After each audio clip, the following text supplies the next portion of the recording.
கனடாவில் வசிக்கின்ற பெரும்பான்மையோர் அநேகமாக லைவ் லேப்ஸ் எனப்படும் இந்த மருத்துவ நுண் பரிசோதனை கூடத்தில் தங்களுடைய பிளட் டெஸ்ட், யூரின் டெஸ்ட் என்று சொல்லப்படுகின்ற குருதி பரிசோதனைகள், சிறுநீரக பரிசோதனைகள் உட்பட பலவிதமான மருத்துவ பரிசோதனைகள்னு ஏற்கனவே பல தடவைகள் செய்திருப்பீர்கள்.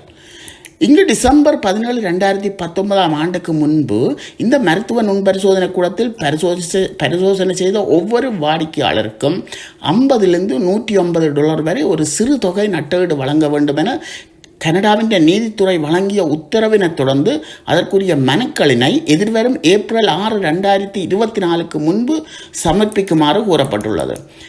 அதாவது இந்த சைபர் அட்டாக் என்று சொல்லப்படுகின்ற இணையவழி தாக்குதல் மோசடி மூலம் மின்கணனி மையத்தில் இரகசியமாக வைத்திருக்க வேண்டிய பல வாடிக்கையாளர்கள் என்ற சில தகவல்கள் வெளியே கசிவதற்கு காரணமாக இருந்த குற்றத்துக்காக $9.8 மில்லியன் நட்டஈடு தொகையினை கனடா முழுவதும் உள்ள இந்த மருத்துவ நுண்பரிசோதனை கூடங்களில் ஏற்கனவே பரிசோதனைகள் செய்த சுமார் 15 மில்லியன் வாடிக்கையாளர்களுக்கும் பகிர்ந்து வழங்க வேண்டும் என்ற உத்தரவு வழங்கப்பட்டு தற்போது அதன் நடவடிக்கைகள் மும்முரமாக நடைமுறைப்படுத்தப்பட்டு வருகின்றன.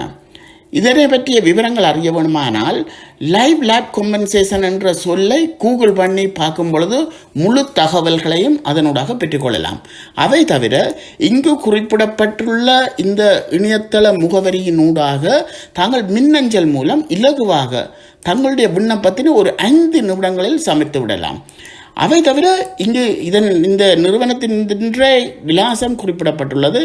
இந்த இணையதளத்தினூடாக ஒரு பக்க விண்ணப்ப படிவத்தினை பதிவிறக்கம் செய்து நிரப்பி இந்த விலாசத்துக்கு நேரடியாக அனுப்பி வைக்கலாம்.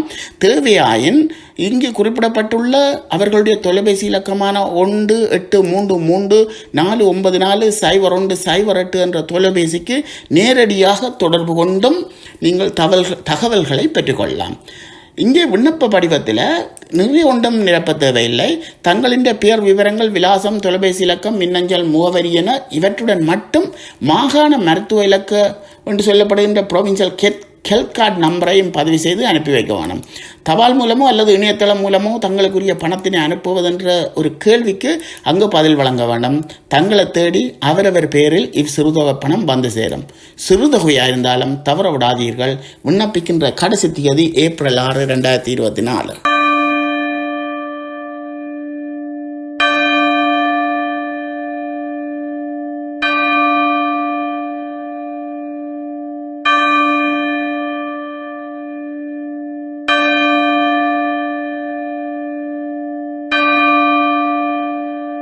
இது போன்ற அரிய கனடிய தகவல்களை தெரிந்து கொள்ள எமது சேனலை சப்ஸ்கிரைப் செய்து கொள்ளுங்கள்.